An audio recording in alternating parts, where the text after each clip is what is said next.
So for decades, exercise advice in primary care has really been lacking. We have a hard time. We don't get it a lot in our training, and we're confused on what to do, right? We have patients who have comorbid conditions or arthritis. We don't know what to do. And when we have some vague suggestions like walk more, which fail to build mechanical resistance required for independent aging. So overall, we've done a terrible job in primary care prescribing exercise. Today, we're going to talk about the 2026 ACSM Position Statement that replaces hopefully a lot of these myths with data-driven frameworks. So we're moving from expert consensus to a massive data synthesis that prioritizes patient outcomes and clinical safety over all the confusion, right? So we're going to dive in right now. Let's get started. So I know what your Tuesday afternoon looks like, right? You have an inbox of 1,000 things. You have an endless stream of patient portal messages and people are double booked. And so the last thing you care about is diving into evidence-based methodological overhaul of exercise physiology, right? You're like, Jordan, that is not what I'm here. But guess what? That's why I'm here for. That's why I love doing this. This is what I do. But for decades, our patients have been given really bad advice. These gym protocols, rigid things, and fitness extremes, right? You go online and it is a cesspool of terrible information. We all know that. And so today, once again, we're unpacking this position stand on resistance training. So the ACSM, American College of Sports Medicine, they're coming up with a position stand, which I kind of like stand instead of statement. It just kind of sounds like more sports med. I love it. But they're talking all about resistance training, what we know, and for the mass public, right? So we're moving away from specifically kind of niche things. Their last position statement back in the day was really a good document, but it went into like the weeds a lot about like specific programming, all that stuff. They're taking a step back here and saying, hey, how can we apply this to the biggest population possible? How can we get a clinically applicable framework out there for people to use? And so overall, this is a big shift from where we were, not just a little minor addendum. I really like the new approach that they're going with. But let's talk more about it. So back in 2009, they had the last recommendations, right? And it was solid. It was a great idea, but it was lacking in some ways, right? So for example, in 2009, the ACSM gave a grade A recommendation for some hypertrophy recommendations. And when we see grade A, we assume that's a mountain of data, right? Like, oh, grade A, that's the best. But when you look at the numbers under the hood, there was a lack of rigorous evidence that was there, right? So because they didn't have the data that we do have today, these guidelines were heavily dependent on expert consensus rather than hard numbers. So as I mentioned before, for the hypertrophy recommendations, for example, that grade A was based on exactly 3 studies with a total of 59 participants. That's incredibly shaky, right? Nowhere in medicine when we say, yeah, that's robust grade A evidence, that nowhere close to that. And so I do want to, use the steel man always, right? Like we want to assume that they had positive intent. They did the best with what they had. They were pioneers doing the best with what they could have and the limited data that they did have. So I'm not knocking that, but we've come a long way. But we have to acknowledge that they were kind of operating with outdated grading criteria and numbers overall and much less data. And to be fair, they said in the paper that since the last update, there have been more than 30,000 new papers on resistance training, 30,000. And so historical guidelines, they relied on expert consensus to bridge massive empirical gaps, and hopefully we're moving in the right direction now with these new guidelines. And so this new update is what we call an umbrella review, meaning it's an overview of reviews that successfully saw 137 systematic reviews synthesized. So 137 systematic reviews. That's great. So instead of relying on 59 people like the old data, we now have data from 137 reviews. And so for the academic skeptics in the room who might worry this is just an echo chamber recycling the same studies, right? Because that has happened, that a very important study is cited here and here and here and here, and then those data are double counted. That's their word about. Fear not, they ran something called a corrected covered area or CCA index. And in plain English, a CCA index is a mathematical tool that checks if we're just reading the exact same primary studies over and over and over again under different titles, right? So it ensures we aren't artificially inflating our confidence by double counting the exact same papers. And what do they find when they ran this check? Well, only 6 to 10% of statistical data overlap across all these reviews is what they found. So that's pretty low, and it gives us more confidence in the findings. And so the data is a lot more robust than it was previously and more diverse, which is wonderful. And so these guidelines represent a more comprehensive scrub data pool than anything we've ever had in the history of resistance training literature for the primary care or just general population.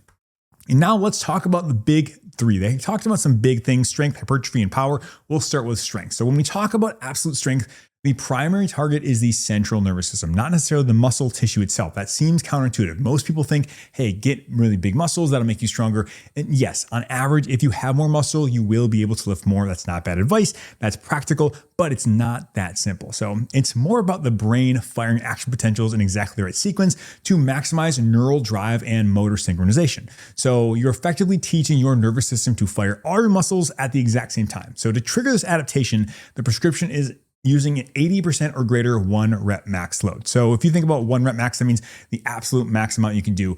80% is when that threshold, when we really start to see great strength improvement. So you have to lift heavy to improve strength at a high end. That being said, if you've never lifted anything and you just lift something and it's not even close to 80% of your 1 rep max, you will get stronger for sure. But to a point, you'll eventually say, okay, you've plateaued out. And then to really drive strength predominantly, a little higher is better. And when we talk about higher is better, we mean about the load. So like 80% or above, we'll talk, you don't have to go to 100%, but overall, you don't have to do a ton, right? Just 2 or 3 sets per session. So the volume is relatively low. We found that if you go above that, your nervous system gets fried. If you're doing really, really heavy things a lot, it's a fast way to get burned out and just to kind of have overdrive in your CNS. So if a patient does 45 minutes of cardio first, that's another thing. We want to make sure we understand where we're doing this and the sequence and priority of this matter. So we want to prioritize resistance training early in the training session. So as I mentioned before, if you do 45 minutes of cardio and then you lift, well, you've kind of wore things out and you're fatigued. And so you don't have the correct stimulus that you're ready for pure strength gain. So taking a step back, strength is very important, right? It's very important as we age, it's very important to help us function, all those things. But strength is much more than just muscle size. It is a brain event requiring high load, low volume, and pretty much should be doing it when we're fresh. But that's the big thing is for training for strength, using relatively higher loads, and it's safe to do that. Spoiler, it's safe to do that. That's the general recommendations. Next, I want to talk about an interesting topic. I thought it was kind of cool. I'm just mentioning it here. It's not life-changing, but it's something really cool to talk about, and I want to mention it. So when we talk about training an untrained limb, that sounds like magic. Like, what are we doing? Like untrained limb? What do you mean by that? So essentially what we're saying is if you just train one side, what happens to the other? And it's actually pretty cool. So if you lift heavy with your healthy arm, your motor cortex fires signals. And because of that, these neural pathways cross in the brainstem, and there's a neurologic spillover effect on the non-working side. So essentially by non-working, I just mean you're not exercising and doing that. So think about this direct application for someone who's immobilized in a fracture, they're in cast or whatnot. If a patient has a fractured wrist, or we'll say radius, and they're mobilized for 6 weeks, you don't just let them sit and rest on the couch. You can actually have them lift heavy strength on the other arm, healthy arm, and that spillover effect may help preserve their strength despite their immobilization. Like, is it going to be perfect? No, obviously not. But it does provide some sort of neurologic stimulus to help maintain strength, which is wonderful, without ever even moving or risking the healing, appendage that's there, which I thought was pretty cool. And I think this is something I recommend all the time. When I have patients who are injured, whether it's their foot, they're in a boot or whatnot, I say, hey, that's great. Your 3 other limbs are still working. So we can always prescribe exercise for the other things. And now there actually is data showing that, hey, doing that may help the immobilized area as well, which I thought that was kind of cool. Not life-changing, but I just thought it was a cool, clinical pearl. Now let's talk about hypertrophy. Hypertrophy is huge these days. Everyone's talking about building muscle. So hypertrophy just means building muscle size. And unlike strength, the primary target here is cellular metabolic stress. So for strength, a lot of times it was neurologic. We're going higher weights. This is a little different. So the goal here is to feel that deep burn and fatigue. The nervous system cares way more about the total work completed than the weight on the bar. So what matters most is total weekly value, aiming for 10 or more sets per muscle group. And once again, I'm talking about this is like, hey, when we really are starting to get higher benefits, that's there. But if you do 0, you can start seeing some benefits if you do 1 set per week, 2 set per week. So working up there, this is kind of where we see up to 10. And then above there, it's kind of diminishing returns. So that's what they're saying. Overall, this is the good idea. And the clinical win for busy patients is that the data shows frequency is irrelevant if volume is equated. What I mean by that, that if you're doing 10 sets of quadricep work on Monday, it builds the exact same muscle as doing 2 sets of 5 days a week. So essentially, if you're in 10 total sets, it doesn't matter if you do it 2 sets 5 days a week or 10 at once, it seems to be the same. And it's freeing for people who can only carve out 1 or 2 days a week for exercise. But yeah, that's function. On top of that, they also recommend for maximum hypertrophy to focus on eccentric or the lowering phase of the movement that creates a huge mechanical tension for growth. When I talk about eccentric, biceps is the best way to explain it. When you contract up and you slowly lower down, this is the eccentric. Eccentric is contraction with lengthening the muscle. So that seems to have a particular effect on hypertrophy. And finally, the research proves hypertrophy is really agnostic to load, meaning the weight on the bar doesn't really matter nearly as much as the effort. So you can get nearly the exact same muscle growth lifting a weight that is 30% of your 1 rep max to fatigue as you would grinding out a heavy 100% 1 rep max. And so this is like the big take home. We'll talk more about that, but anywhere from 30 up, you can get the stimulus as long as you're going towards the end, kind of towards failure. We'll talk more about this in the future here, but An idea is called auto-regulation. You can kind of listen to your body. You can do something called the reps in reserve or RPE, rating of perceived exertion. When we're exercising, we want to get above that kind of 7 area. 7 RPE means like, hey, like 7 out of 10 scale, that's as hard as it was, or reps in reserve is 3 or less. When I mean reps in reserve, what I mean is you could only do 3 more. So if I have 3 reps in reserve, I'm saying I could only get 3 more if I tried my absolute hardest. If it was 2 reps in reserve, I could only do 2 more. That's like the general area we're looking for. So you can do a really lightweight, do a lot of reps, but still get to that area where you could only do 1 or 2 more. And that's going to be a solid stimulus for muscle growth. And I want to throw a clinical scenario right here. So let's say maybe this hopefully drives something home. So traditionally, we've been hesitant to prescribe resistance training for people with maybe, let's say, knee arthritis, right? Because we're feared that heavy loads might damage the cartilage and exacerbate the pain. So beyond the problems with that simplistic view, which I've talked about before, the biomedical model is like no longer exists. But besides that simplistic view, let's pretend that a patient still holds on that view. So they're saying, I am worried about that, doc. With these recommendations here, we can say, okay, cool. Let's apply lower loads to the joint while still getting the muscle to grow. So we can do this. So we can prescribe a very lightweight, specifically 30% of their 1 rep max, which is estimated, and just do high reps in that. And when they lift the weight over and over until they feel deep fatigue, something amazing happens biologically. Even though the weight is light, as the small muscle fibers tire out, the nervous system relies on the size principle, meaning that as fatigue sets in, the brain is forced to recruit larger fibers, the big fast twitch muscles, just to keep the limb moving. And so the result, you get the exact same muscle growth as a bodybuilder who's lifting a lot more potentially. So obviously that's a little bit hyperbole. You won't get the same thing as a bodybuilder, but that is a very valid use that people in bodybuilding actually do use. So they can use lower load and high reps. And so overall, low load, high effort training builds muscle safely in lots of populations. So that's an example that we talked about. Now let's move from strength and hypertrophy to our third target, power. So in primary care, we hear a lot about sarcopenia, right? Which is the loss of muscle mass, but there's also an interesting thing that I read about called dynapenia, the loss of muscle strength and power. And so from a basic physics perspective, power equals force multiplied by velocity, right? So force times velocity.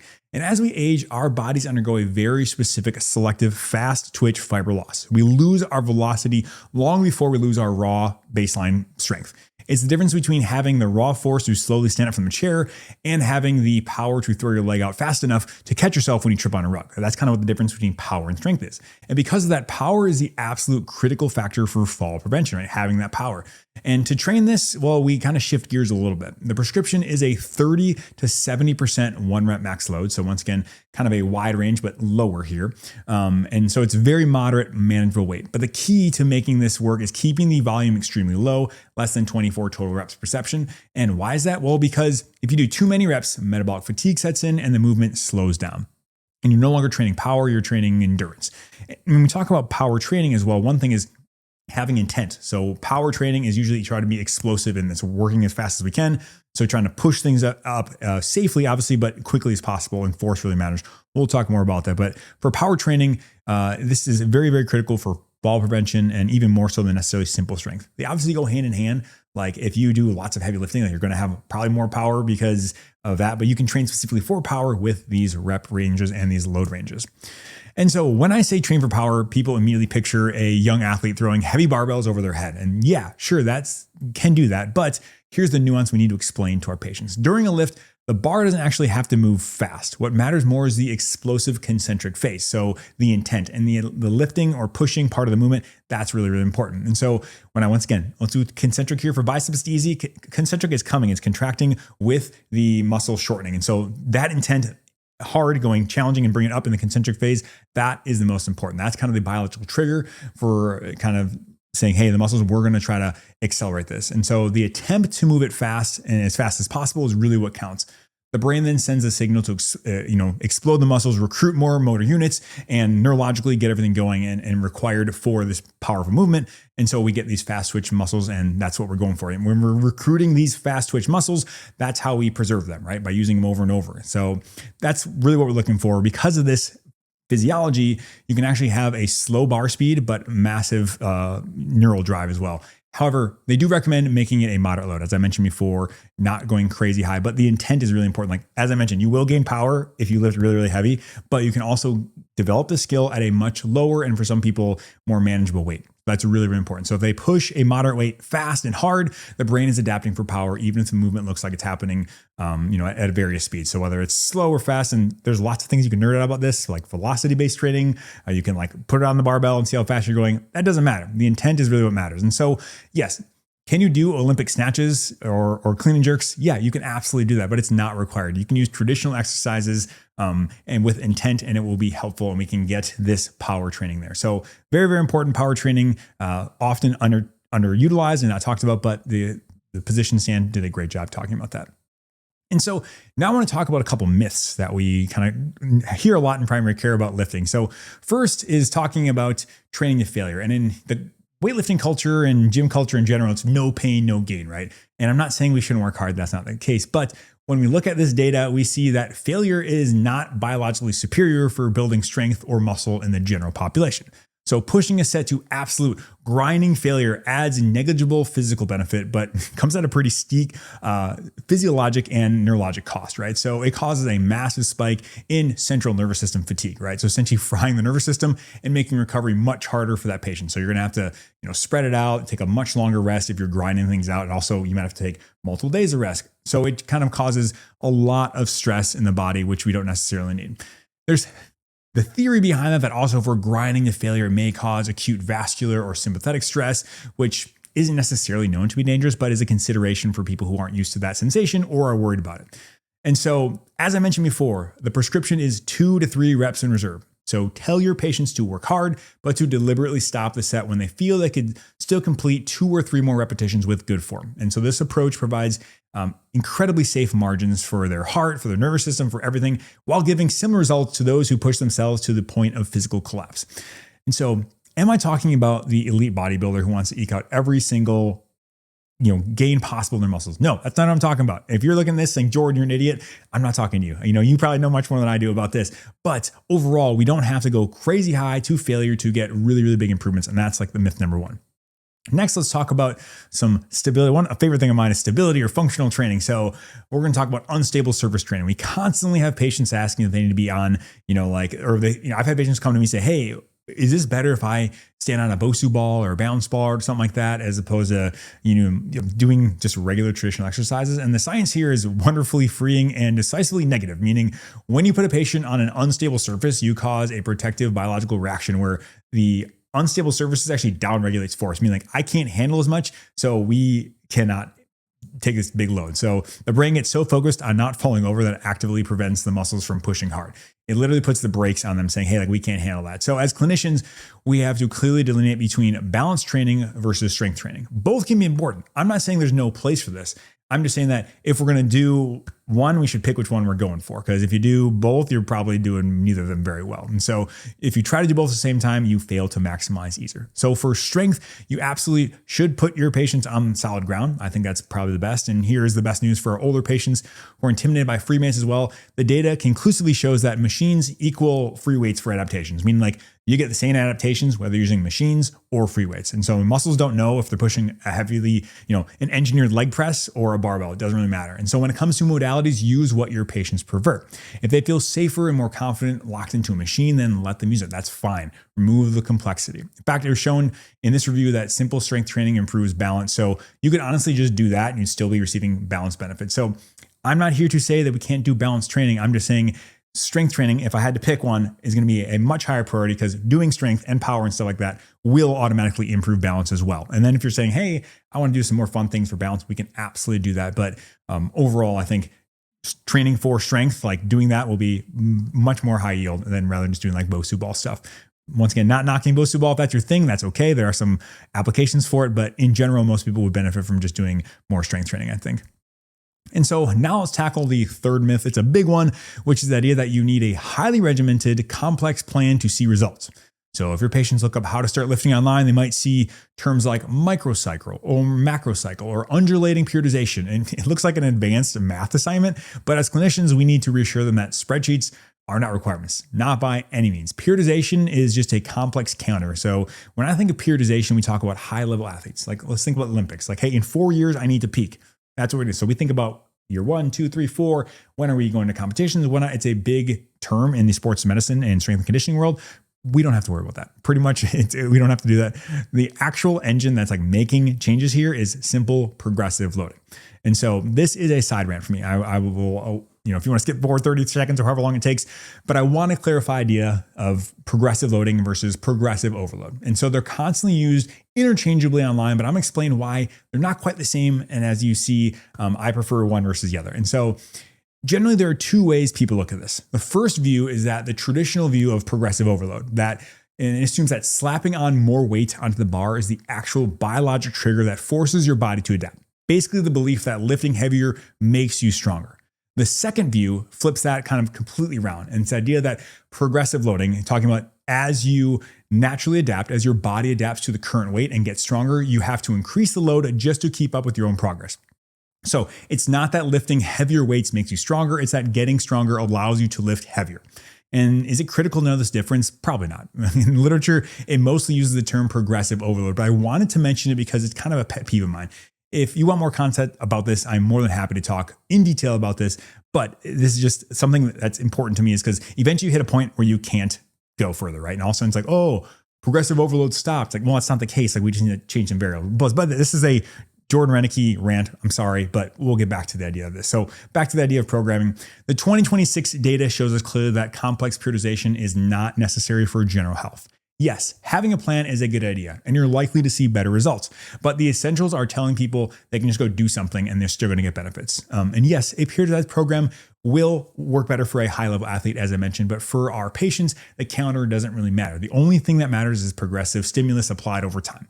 So that's pretty much the entire secret. We have to guide them to focus on consistency over complexity. Don't let, spreadsheets or crazy programs worry about them. Yes, I do recommend everyone having a plan, because if you walk into the gym and you have no plan, you're not going to get stuff done. But you do not need to sweat about this. To make improvements enough to get all the benefits of general health, you don't need a complex program. Just a simple idea and resistance training is going to be all you need.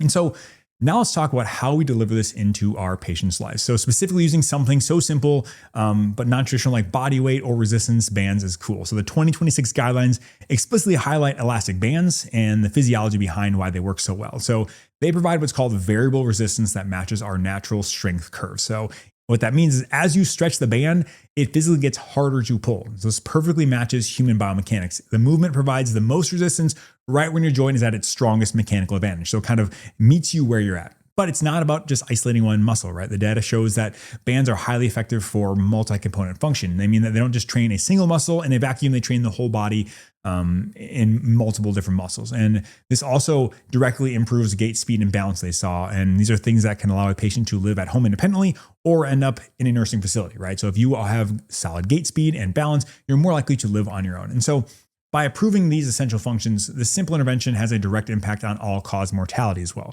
We are literally extending the functional lifespan of someone. And the best part, it's incredibly accessible, right? They mentioned resistance band, but it can be body weight. There's really no thing you have to do. It's accessible, low cost, and requires no gym. A patient can do this in the living room if they wanted to while watching TV. And skeletal muscle doesn't know if it's pulling against a $5,000 selectorized cable machine, like a perfect one that's calibrated, or some bands that are anchored to a bedroom door.